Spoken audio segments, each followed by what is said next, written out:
तमिलनाडु सरकार मंदिरों में चढ़ाए सोने से हर साल करीब 18 करोड़ रुपए का ब्याज कमा रही है। लेकिन इसका इस्तेमाल क्या सही कार्य में हो रहा है?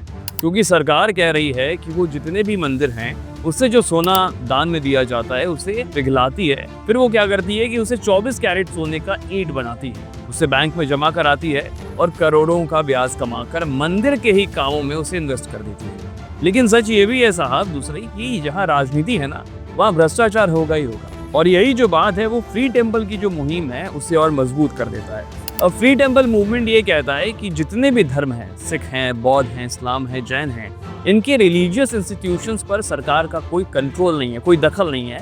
लेकिन बात जब हिंदू धर्म के मंदिर और मठों पर आती है तो उस पर सरकार का पूरा अधिकार और कंट्रोल होता है और उससे आने वाले पैसों का इस्तेमाल सरकार करती है। अब किस किस चीजों पर करती है इसका कोई उचित ब्यौरा हमें नहीं मिलता है। तमिलनाडु के मंदिरों में होने वाली कमाई को देखने का दूसरा नजरिया भी है। बीजेपी ये कह रही है कि मुख्यमंत्री एम.के. स्टालिन के जो बेटे हैं वो सनातन की तुलना डेंगू मलेरिया से करते हैं, उन्हें नष्ट करने की बात करते हैं। डीएमके के पूर्व दिग्गज नेता करुणानिधि की जहां डेड बॉडी गाड़ी गई है उस मेमोरियल के ऊपर मंदिर की तस्वीर बनाई जाती है। ये सब सनातन धर्म और हिंदू आस्था का अपमान है, बीजेपी का ये दावा है।